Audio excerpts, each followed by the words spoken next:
মা বোন এখন মাশাআল্লাহ বোরকা পরে ঠিক আছে, কিন্তু পেছনে যে খোপাটা রাখছে, কখনো চুক্কা করে রাখে উটের পিঠের মতো, কখনো একটু ছড়ায় রাখে, হেলায় রাখে, অথবা হিজাব করে হিজাবের নিচে খোপাটাকে উঁচু করে রেখে দিলেন। হাই হিল যারা ব্যবহার করে তাদের পেছনের বা স্ট্রাকচারালি কিছু পরিবর্তন কিন্তু হয়ে যায়। এই নারীরা জান্নাতের গন্ধ পাবে না।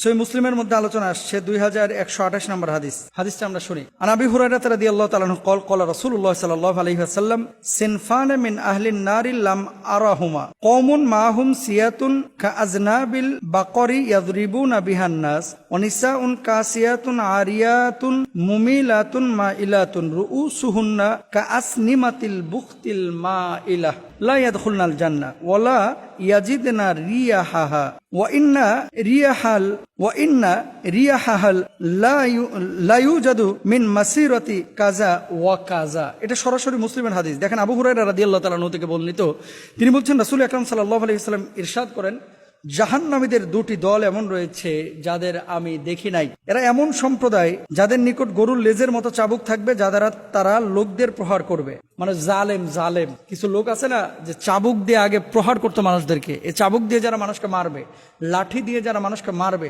অন্যায়ভাবে মানুষের উপরে জুলুম করবে, মানুষের উপরে অত্যাচার করবে, এরা জান্নাতের গন্ধ পাবে না। 2 নম্বর শ্রেণীর কথা বলেছেন কি, এমন একদল মহিলা হবে যারা কাপড় পরিধান করে উলঙ্গ থাকবে, পরবে কাপড়, কিন্তু ভেতরের কি বলবো আপনার, মানে লজ্জাস্কর কথা। অনেক সময় তো এখন রাস্তাঘাটে বাচ্চা কাচ্চা নিয়ে বের হতেও লজ্জা লাগে। কিছু মেয়েদের এমন চাল চলন যেটা আমার বাঙালি কালচারের সাথে মিলে না, ইসলামিক কালচারের সাথে মিলে না। শারীরিকভাবে কিছু পোশাক পরেছে, কিন্তু ভেতরের আকার আকৃতি সব বোঝা যায় হারাম। নবীজি এই কথাটা এখানে বলেছেন, নিসাউন কাসিয়াতুন আরিয়াতুন মুমিলাতুন মাইলাতুন। সহিহ মুসলিমের হাদিস খুলে দেখেন একটু।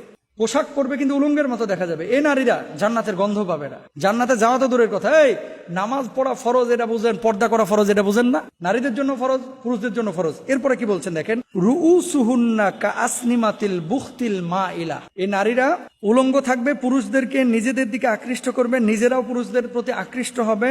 তাদের মাথা থাকবে বুকটি উটের হেলে পড়া কুঁজার মতো। উটের পিঠ দেখছেন, উটের পিঠ কিছু আছে এরকম পিছনের দিকে হেলে যায়, মানে চর্বি বেশি হয়েছে অথবা উঁচু বেশি হয়ে গেছে, বয়স হয়ে গেছে, তো উটের পিঠ যে কুঁজটা এটা পেছনের দিকে হেলে যায়। আমার কিছু মা বোন এখন মাশাআল্লাহ বোরকা পরে ঠিক আছে, কিন্তু পেছনে যে খোপাটা রাখছে, এই খোপাটা মনে করেন মাশাআল্লাহ একেবারে কখনো চুক্কা করে রাখে উটের পিঠের মতো, কখনো একটু ছড়ায় রাখে, হেলায় রাখে। আবার কেউ আছে হিজাব করে ঠিক আছে, মুখের মধ্যে আটা ময়দা সুজি মারছে প্রায় 1.5 কেজি, বুঝছেন? তারপরে এই যে এই খোপাটাকে উঁচু করে রেখে দিছে শাড়ি পরে, তা আপনি কি করলেন? অথবা হিজাব করে হিজাবের নিচে খোপাটাকে উঁচু করে রেখে দিলেন। নবীজি বলছেন এই ধরনের খোপাগুলো করে বাইরে বের হওয়াটা সম্পূর্ণরূপে নিষিদ্ধ, এটা জায়েজ নাই। হাই হিলের যে বিষয়টা, সাহাবী রাদিয়াল্লাহু আনহুম আজমাইনদের স্ত্রীরা, নবীর স্ত্রীরা এই ধরনের উঁচু জুতা ব্যবহার করতেন না, প্লেন জুতা ব্যবহার করতেন। হাই হিল যারা ব্যবহার করে তাদের পেছনের বা স্ট্রাকচারালি কিছু পরিবর্তন কিন্তু হয়ে যায়। মানে পাটা যখন উঁচু থাকে, পেছন থেকে মনে হয় যে খুব স্মার্ট বা অন্য কিছু, শারীরিক কিছু পরিবর্তন হয় তার। এই কারণে অনেকে হাই হিল ব্যবহার করে।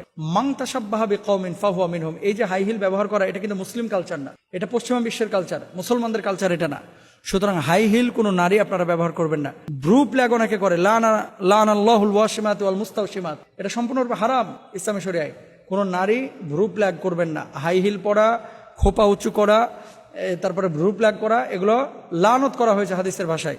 এবং নবী সাল্লাল্লাহু আলাইহি ওয়াসাল্লাম যেই 2 শ্রেণীর মানুষের জন্য জান্নাত হারাম বলেছেন, 1 নম্বর হচ্ছে জালেম, এই যারা চাবুক দিয়ে মানুষকে আঘাত করে। 2 নম্বর হচ্ছে ওই সমস্ত নারীরা যারা পোশাক পরিধান করে কিন্তু উলঙ্গের মতো দেখা যায়, যারা এরকম উটের পিঠের মতো আপনার খাঁজ আকৃতির যারা খোপা ব্যবহার করে। আল্লাহ তাআলা আমাদেরকে বোঝার তৌফিক দান করুন।